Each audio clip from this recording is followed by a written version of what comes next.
Hi, it's Henna. Thanks for watching. Today's perfume review is for Halfeti by Penhaligon. I have a generous 5 ml decant of it given to me by a fellow perfume lover. She purchased the fragrance at the Penhaligon's boutique in London, and she really loves it. She wanted me to try it, and I fell in love with it right when I wore it from the get-go. The fragrance is called Halfeti because it pays homage to Halfeti roses, which are from Turkey, and so this is a rose-centered fragrance. So I've been wearing it a lot. I really enjoy it. Like I said, I happened to come across the review of the perfume in this book, Perfume's the Guide by Luca Turin and Tanya Sanchez. This is kind of an iconic book. This is a 2018 version, so if you're a perfume lover or you like reading about perfume, then this is kind of a must-have. I came across the entry for Halfeti while I was wearing Halfeti, and they have said that it is a truly ghastly confection of pastry and musk, one of the worst fragrances ever, and that was Luca Turin that said that. They gave it 1 star and classified it as an amber musk. Honestly, I have to completely disagree with that because it's almost like they haven't even smelled the perfume. And it's kind of not fair to the perfume. This is a bestseller at the Penhaligon's boutique. It is well loved. There's lots of people that have it as a signature scent.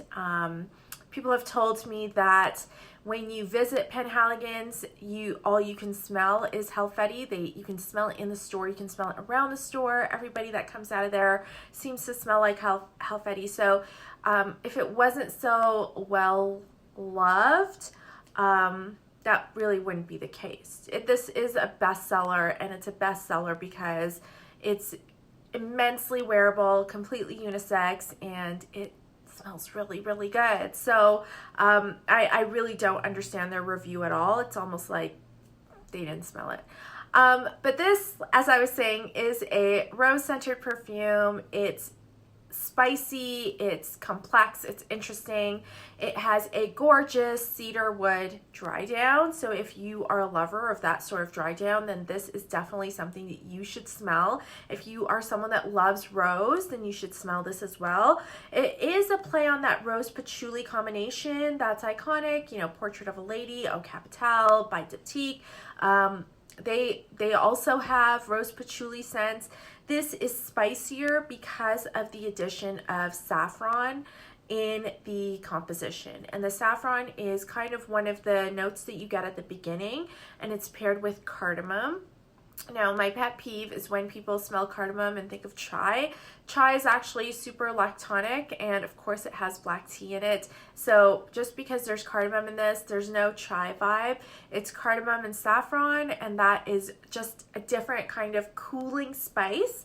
And I will say that this is a cooling rose perfume. It has the cardamom, it has the saffron that keeps it really interesting, and then it has this gorgeous, almost a dry gourmand kind of rose. So I say gourmand not because it's sweet, but just because it feels chewy and edible and like just really dry in a way that cuts through heat, cuts through humidity, and gives it really good staying power. As I said before, the dry down for this perfume is a really nice cedar, and it has really good lasting power. So when you wear this perfume, you can easily smell it for 6, maybe 8 hours. You get whiffs of it as you go about your day. Sometimes I get a spicy rose, sometimes I get a rose cedar, which is really pretty and lovable. On some people, if you're really warm skinned, this will definitely come off as more of a sweet amber that's in that cedar. I'm not very warm in terms of my body temperature, so fragrances don't heat up on me the same way.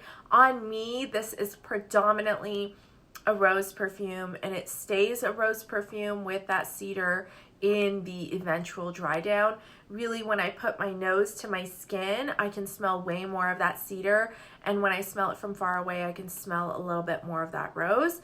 I think that there is a hefty dose of oud-y Super in the cedar, and that's really making up that cedar chord. And so the great thing with oud-y is that it really does bolster the perfume. It gives it really good longevity, really great sillage, so you will be able to smell it. People will be able to smell you from far away.